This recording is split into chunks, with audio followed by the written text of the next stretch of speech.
Today, I feel like disturbing the peace. Let's talk about the two gun-focused occupations in a min-max meta-slave analysis. Police officer versus veteran. If I had to quickly help you choose between the two occupations, I would ask a simple question. Do you plan on surviving long-term or short-term? As always, I'm talking about the basic apocalypse difficulty setting. If you change something or add mods, you'll have to account for the differences on your end. Long-term, I recommend you take the police officer. Short-term, I recommend you take the veteran. Now that I've answered it, let's go way too deep into the reasoning for it.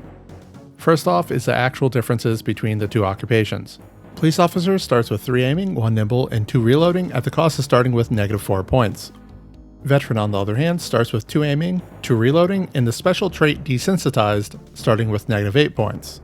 Now officially, the trait's tooltip states does not reach states of panic, but really it only prevents panic from zombies while removing your ability to take the other panic traits.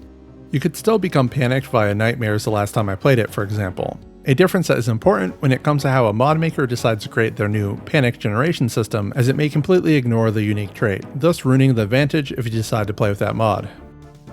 Desensitized is the reason to choose veteran over police officer. It has no other advantage. That begs the question, is panic so bad of a debuff that it's worth losing out on extra points and traits? The simple answer, with no context, is yes. The highest level of panic decreases your effectiveness with guns. The complex answer is no. The police officer has a deck of cards up their sleeve to deal with panic, and I'm not even going to talk about beta blockers or alcohol because they are somewhat annoying to collect and use. The first card up that sleeve helps out all characters except for veterans. Over the course of the first 4 months of survival, the character's panic reduction speed increases. The first month is a surprisingly large difference, and by month 4 it gets very fast. So fast that in normal gameplay, panic generated by zombies barely matters. But we are going for guns, so there is a little more consideration necessary, seeing as a shotgun blast can pull in hundreds. Luckily, police officer happens to cost 4 less points than veteran. You can take the brave trait for 4 points, which reduces panic generated by zombies. Quite a bit too. This effectively cuts the panic from looking at a large crowd of zombies in half, which is then almost immediately lost by the increased panic reduction. When you are only fighting stragglers or keeping up with the numbers rather than balling up hundreds of zombies, the panic never even registers. That's not all though, because the police officer does have 1 point in Nimble after all. Nimble is one of the best combat skills. It increases the speed your character moves while in combat stance. This is great because as you level it up, you will have to turn around to gain distance on the zombies less often. Every time zombies enter your vision within your personal space bubble, you gain panic, and this significantly reduces how often you have to do it up until you never have to anymore.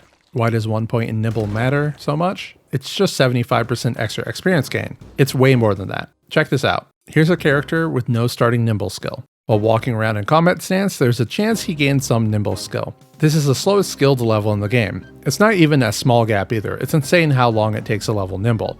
Anyway, when he gains Nimble experience, he gains 0.25 at a time. Now here's a character who started with 1 Nimble. When he gains Nimble experience, he gains 1 experience at a time. Now I don't know about you, but when I divide 1 by 0.25, it equals 4. That's not a 75% increase. It's 4 times the experience gain. The police officer is going to gain Nimble way faster than a veteran. The veteran can of course spend 5 trait points by the gymnast trait, but that increases the cost of the occupation even more in comparison. Next is the aiming skill advantage. This is where the police officer outguns a veteran, assuming they can keep control of their panic. The important part here is the accuracy.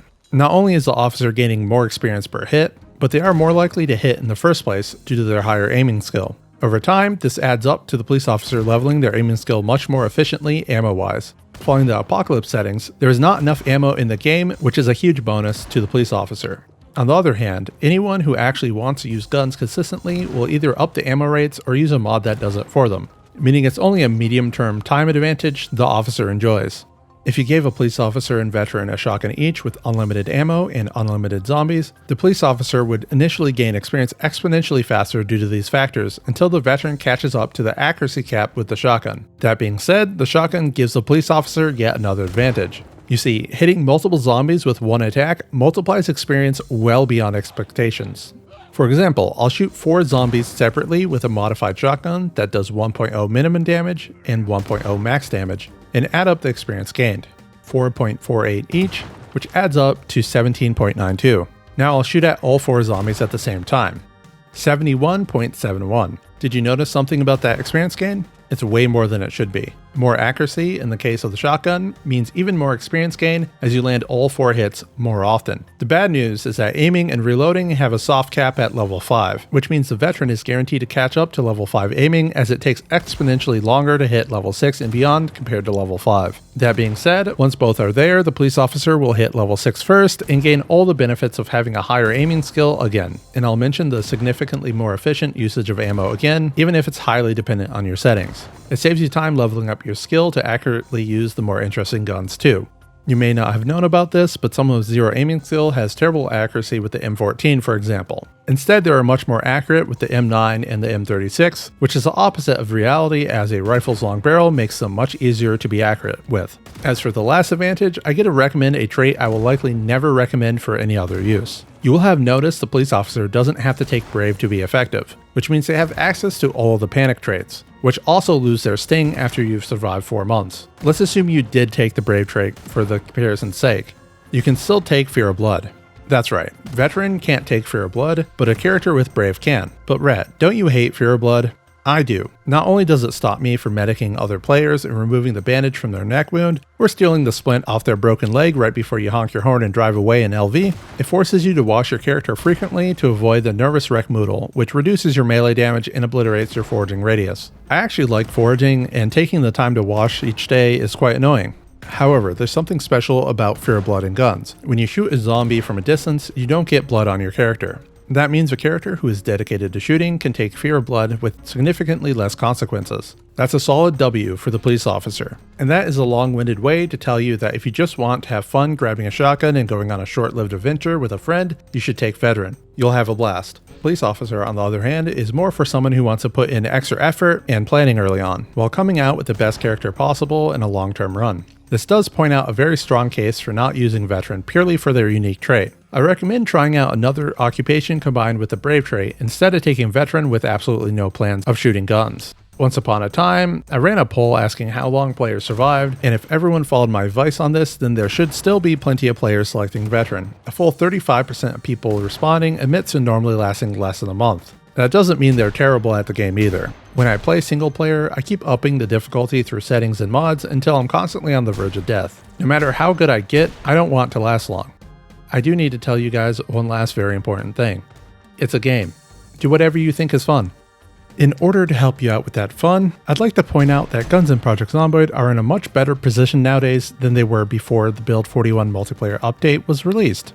Not only are the majority of them quieter, but their mechanics make intuitive sense. You'll notice a lot of the older Zomboid players think guns are trash, and they were legitimately trash back then. They drew in way more zombies while having some of the weirdest mechanics I've seen. Nowadays, guns do flat damage no matter the range, and your critical chance increases the closer the zombie gets. Since all guns have a fairly high chance to hit at point blank range, every single gun is viable in a pinch, even with low aiming skill. Picking up any random gun feels satisfying even if you don't know the aiming skill requirements for them. One gun in the game avoided all of the weirdness. The shotgun has had a unique system the whole time, and as such it's always been in a good place damage wise.